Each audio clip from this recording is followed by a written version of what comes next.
Abantu 990 ku 10 okwetooloola eggwanga be baabaliddwa mu nteekateeka y'okubala abantu n'ebyabwe eyatandika nga 10 omwezi guno, nga bino bikakasiddwa Ssenkulu w'ekitongole kya Uganda National Bureau of Statistics, Chris Mukiza, ng'asinzidde mu lukungaana lwa bannamawulire oluyindidde ku kitebe kya UNBS mu Kampala. So 99, I'm very satisfied we shall have.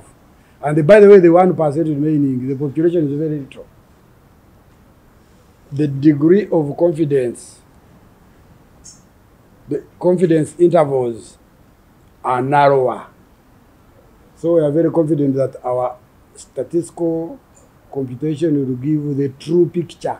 Dr. Mukiza agamba nti bw'ogeraageranya ebyava mu kubala kwa 2014 n'okw'omwaka guno, amayumba geeyongedde mu ggwanga newankubadde nga abagasulamu bakyali batono. Ye omwogezi w'ekitongole kino ategeezezza nti waliwo ekitundu kimu abaawo gye bataabaliddwa nga bakizudde nti abantu bamu basula mu bikomera ng'ate abalala bawuulu, nga waliwo n'ab'ebitongole ebimu abaaganye okubalibwa. And yet there are the people who are not even opening the gates. Do they want us to arrest more people? Because I've arrested enough cults. They are rotting in the prison. But the other one, if they are clever and they are not seen. So we shall not go beyond that. In fact, I cannot go beyond this week. Onagamba nti bakusindika bakalabala mu mwezi gw'omusanvu bekenneenya omulimu ogwakoleddwa ng'alipoota enaavamu bakujanjulira bannayuganda. Now, those ones where enumerators skipped them, we shall go there within this week.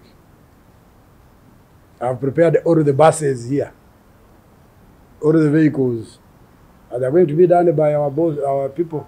Mukiza agamba nti abantu abatabaliddwa baakubalibwa wabula nga kino kyakukolebwa kw'abo abataaliwo, nga bw'abuuziddwa ku muwendo gw'abo abaaganye okubalibwa bw'ati bw'alambuludde ng'asabye bannayuganda baleme kulemesa abo abagenda okwekenneenya ensonga eno. You see this system we have. When the military goes and fails, we know.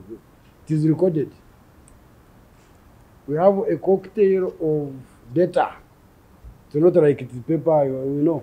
Because these phones, these tablets have GPS. And they have already reported. So if they report that you refuse it, you refuse it. Refusals, we can't go back. What we would do is what technically call back. Matiya Sekanjako yakusakidde eggulu lino ku KSTV agaleero.